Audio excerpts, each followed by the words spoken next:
Hi, this is Sharon Crandall. I am your favorite senior citizen, bringing you personality science. Edward Jones was the originator of personality science, and he discovered your genetic traits that are found in your face and in your other physical features.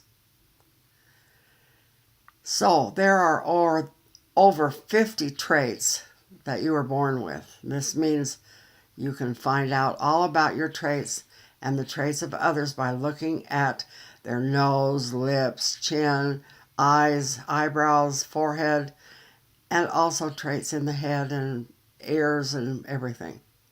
So it's fascinating, it's interesting, and it's very accurate.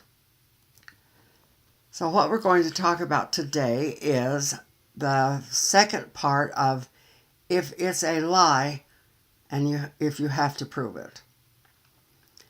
So we all tend to inflate what we are doing sometimes in order to impress others.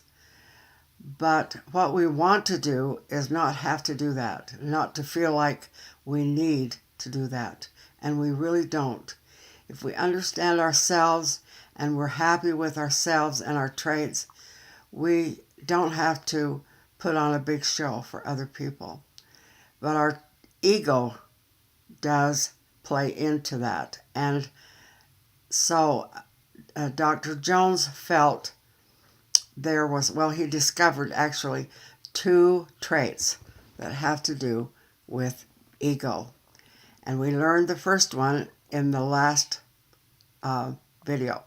But this one now is the trait of innate confidence. It also used to be called ego itself, but I really liked this way of describing it. So that's what we do. So basically, we also talked about the score, the measuring score. So if you are up in the top third, you have a different behavior than if you're down in the third part of the score, in the lower part. So you also can be in the middle and kind of be neutral on that trait, not nearly as pronounced. Now, this is a very powerful trait, and when you are in the top third, you have what we call innate confidence. And then when you are on the bottom third of the trait, you are learned confidence. Now, at first glance, some people think, oh gosh, we want to be, on the top third. Well, no, you don't necessarily, because where you are is just perfect where you are. It's how you work with your trait, because every trait, every score has an advantage. So this is a very powerful trait, and it has to do with natural power and the difference between personalities in this trait can cause power struggles, and especially if there's a large difference in the scores. It affects all relationships, particularly marriage or any other work relationship where you are working closely with someone else of a different score. So I like to think about this analogy, okay? And that is, first of all, no trait stands alone, and there are different other traits that can offset the traits that we do have. So now, this analogy, let's say that there's a lion walks into the room and there's a deer on the other side. So what is the natural inclination for the deer? How is he going to react? How are these two people going to work together? So you have the lion, you have the deer. Now, a deer can be very powerful in its own right, but there's more of a flight or fight response if he runs into a lion. Okay? All right.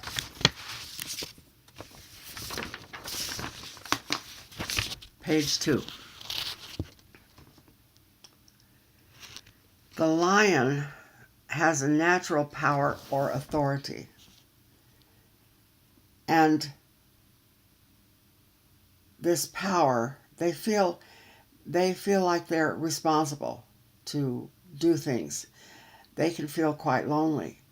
They want to get things done, and if other people are hesitating, they think they've got to take over, even though they may not have to actually do that. But they also don't feel supported because other people feel their power, and they have a tendency to think that, oh my gosh, they've got it all together. They don't need help, and so they feel lonely and like, my gosh, the buck stops here, and they have all this stuff and all this responsibility to do all things to all people at the same time. So, see, it's good, and yet there are disadvantages, okay? The lion is a natural leader, and so people tend to listen to what they have to say, and they just think, oh, he knows what he's talking about. And so they may not, but they appear to, okay? So now the learned confident person, they start out more timidly, and they are aware of their challenges, okay? And so they work on getting confidence through learning experiences, So let's take a child going to school the first time. They hate to get on the bus, because they're afraid. It's a new situation. But after a few times getting on the bus, then they're just fine. So they learn confidence through experience. And it's only then in new experiences. But it makes a big difference in the feelings of authority. So the person who is watching either one tends to go to the person that has a higher score to get the information if there's two people in the same room at the same time. Now, this is not always the case, but there is that tendency. And it also depends on how a person is handling their trait, that it makes a big difference. So the advantage then of learned confident are that they cover all their bases really well. And so they're very good at making sure everything's taken care of before they venture out. There's just certainly an advantage in that than just going in like a bull in a china shop and into new endeavors. So you see, then the person who is higher in innate confidence, they have a tendency to go in without enough information or enough experience. Okay, so all right. So now let's go on to fears. All people have fears. Now, you wouldn't think that the innate confidence would have fears, but they do, because they expected a whole lot when they started out in their endeavor. And so when they fall on their face, they fall big. So they plan big, they fall big, and they can have big fears. And they do. So what happens then is that then when they want to do something again, they have a time sometimes overcoming their fear because, man, they don't want to have that same experience. So you see, everyone has fears. Now, the learned confident person, they have fears because they're not sure if they can do it. So they start out more fearful, and they don't know if they've got enough education or if they've got enough experience or whatever it takes to do the job. And they also tend to listen to authority better, because if you're the expert, then they will listen to what you have to say. So the innate confident person, sometimes they are a power unto themselves, and they don't think they have to follow the rules. Sometimes that's the case. And so then what happens? They get into trouble. Okay. So this is a interesting trait, and it has an awful lot to do with marriage. And whenever you have differences, there's a battle. Oftentimes, okay. Now, it's mostly though when you're working together on the same thing. So we always recommend that couples or people who work together have distinct jobs. They have their own area of taking charge. And so you're not always stepping on each other's toes. And then you get together and you work together so that one is going to be more aware of things that could hold them back. And so they're good at pointing those things out. And the other one provides the bravado, I guess you could say, or the power, a little bit more of power. Now, there are plenty of people who are very successful and leaders who have both sides of this trait, but they will have a different style in how they handle their leadership. And so we have to watch out for that. And this is a trait where there can be, okay, I can't think of the word, but where they undermine each other. Passive-aggressive, I'm sorry. Okay, so passive-aggressive, sometimes that takes place in this trait. So, in marriage and anywhere, boy, if you have any idea of traits, differences in this trait, you will want to get some coaching, okay? Because it really plays havoc when we don't understand one another. Because the learned confidence is always thinking that the other guy's trying to tell them what to do, when all they're trying to do is solve the problem. And then the higher scored person, they just think, well, gee, why can't we just sit down and talk things out? And so then they're all wondering why they're hurting the other one or stepping on their toes, or, they just don't understand. But when you understand it, it's great, because you can work together.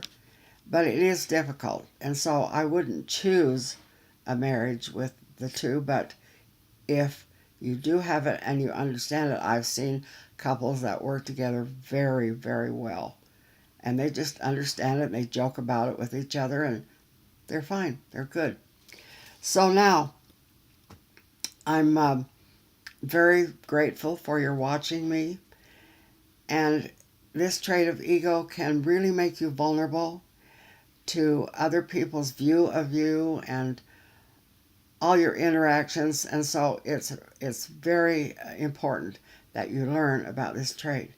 And you can either take the classes, or you can have a private session, and someone, I can show you what your trait is, and we can go from there.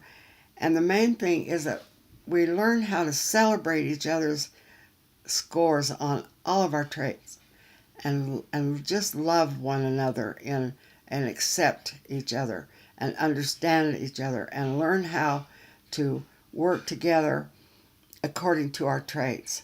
So now I want you to give me a thumbs up here on this video, and please put some comments or questions down underneath the video, and share with other people, and subscribe, and help me get the word out. I'm 76 and I'm not going to be around forever. And, there's health problems and things, and I am very, very interested in trying to get as many people to understand this, because it helps so much in all of your relationships. and in loving and understanding one another. So you have a good day, and I'll see you during the next video.